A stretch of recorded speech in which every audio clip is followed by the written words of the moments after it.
John Fitzgerald Kennedy, do solemnly swear. I, John Fitzgerald Kennedy, do solemnly swear. That you will faithfully execute the office of President of the United States. That I will faithfully execute the office of President of the United States. And will, to the best of your ability. And will, to the best of my ability. Preserve, protect, and defend the Constitution of the United States. Preserve, protect, and defend the Constitution of the United States. So help you God. So help me God.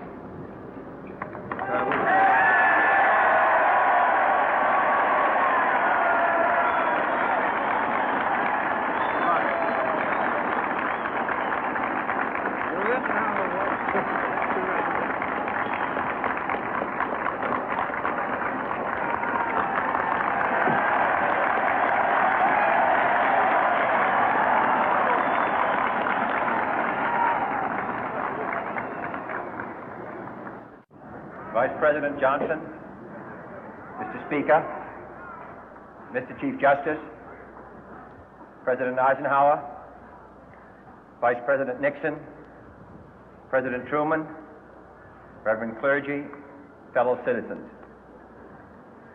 We observe today not a victory of party, but a celebration of freedom, symbolizing an end as well as a beginning, signifying renewal as well as change. For I have sworn before you and Almighty God the same solemn oath our forebears prescribed nearly a century and 3/4 ago. The world is very different now, for man holds in his mortal hands the power to abolish all forms of human poverty and all forms of human life. And yet the same revolutionary beliefs for which our forebears fought are still at issue around the globe. The belief that the rights of man come not from the generosity of the state, but from the hand of God. We dare not forget today that we are the heirs of that first revolution. Let the word go forth from this time and place to friend and foe alike that the torch has been passed to a new generation of Americans born in this century, tempered by war, disciplined by a hard and bitter peace, proud of our ancient heritage, and unwilling to witness or permit the slow undoing of those human rights to which this nation has always been committed and to which we are committed today at home and around the world.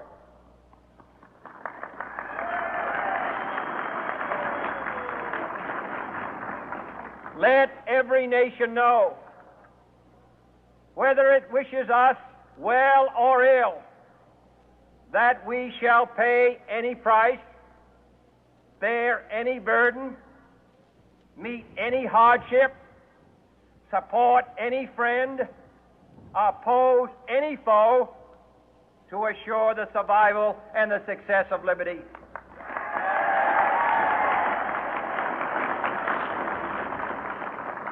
This much we pledge and more.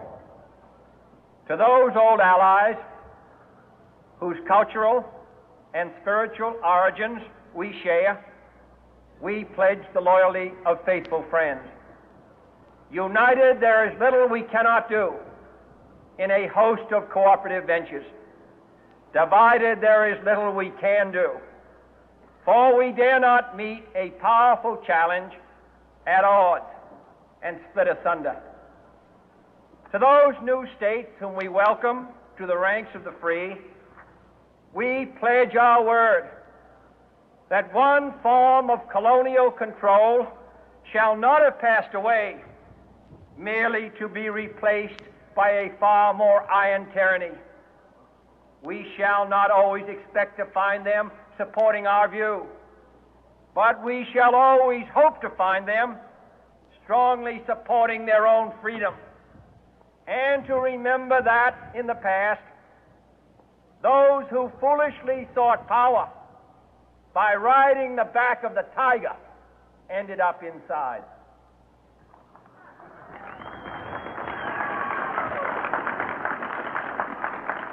To those people in the huts and villages of half the globe struggling to break the bonds of mass misery, we pledge our best efforts to help them help themselves for whatever period is required, not because the communists may be doing it, not because we seek their votes, but because it is right. If a free society cannot help the many who are poor, it cannot save the few who are rich.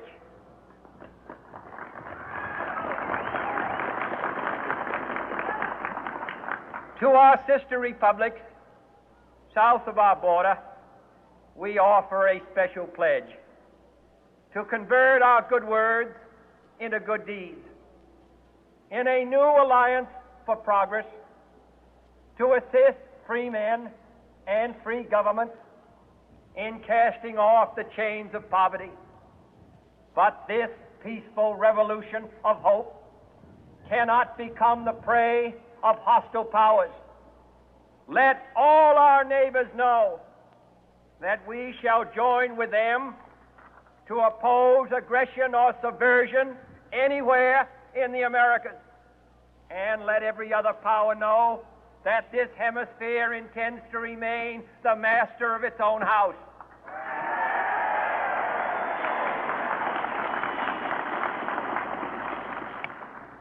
To that World Assembly of Sovereign States, the United Nations, our last best hope, in an age where the instruments of war have far outpaced the instruments of peace, we renew our pledge of support to prevent it from becoming merely a forum for invective, to strengthen its shield of the new and the weak, and to enlarge the area in which its writ may run.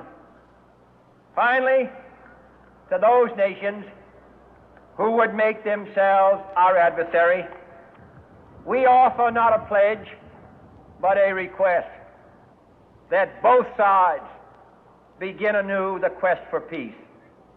Before the dark powers of destruction, unleashed by science, engulf all humanity in planned or accidental self-destruction, we dare not tempt them with weakness, for only when our arms are sufficient beyond doubt can we be certain beyond doubt that they will never be employed. But neither can two great and powerful groups of nations take comfort from our present course, both sides overburdened by the cost of modern weapons, both rightly alarmed by the steady spread of the deadly atom, yet both racing to alter that uncertain balance of terror that stays the hand of mankind's final war. So let us begin anew, remembering on both sides that civility is not a sign of weakness, and sincerity is always subject to proof. Let us never negotiate out of fear, but let us never fear to negotiate.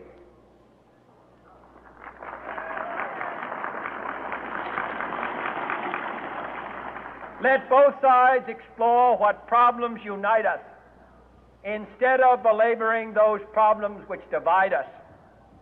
Let both sides, for the first time, formulate serious and precise proposals for the inspection and control of arms, and bring the absolute power to destroy other nations under the absolute control of all nations.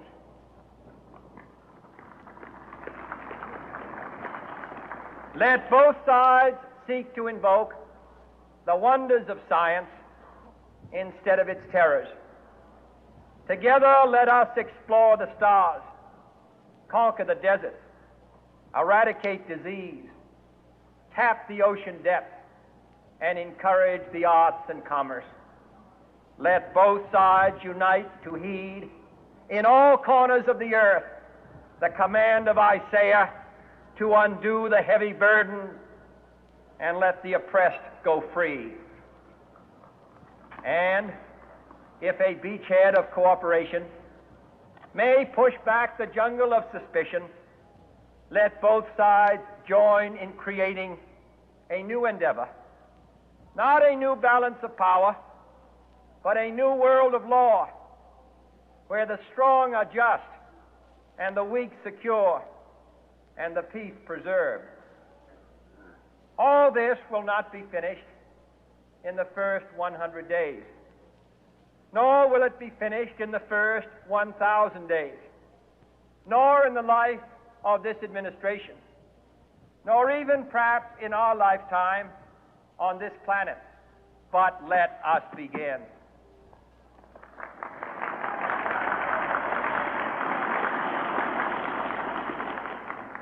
In your hands, my fellow citizens, more than mine, will rest the final success or failure of our course.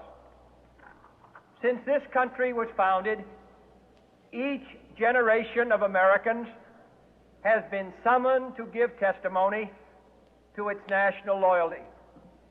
The graves of young Americans who answered the call to service surround the globe.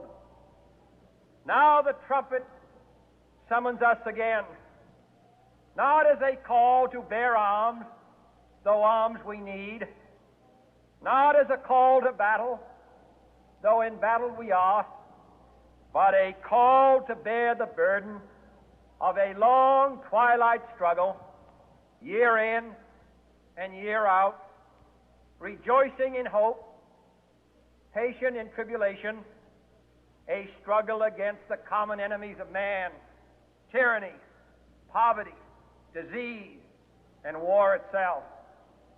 Can we forge against these enemies a grand and global alliance,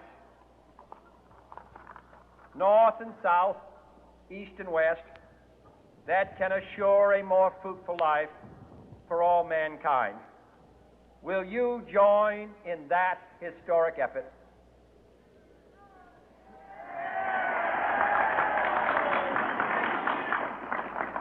In the long history of the world, only a few generations have been granted the role of defending freedom in its hour of maximum danger. I do not shrink from this responsibility. I welcome it.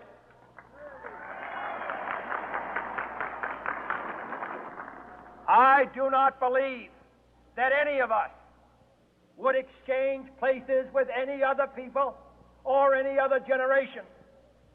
The energy, the faith, the devotion which we bring to this endeavor will light our country and all who serve it. And the glow from that fire can truly light the world. And so, my fellow Americans, ask not what your country can do for you, ask what you can do for your country.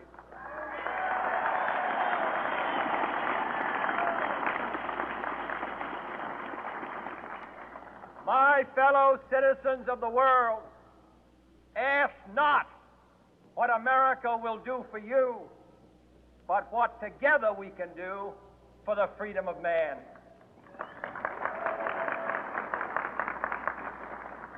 Finally, whether you are citizens of America or citizens of the world, ask of us here the same high standards of strength and sacrifice which we ask of you. With a good conscience, our only sure reward, with history the final judge of our deeds, let us go forth to lead the land we love, asking His blessing and His help, but knowing that here on earth, God's work must truly be our own.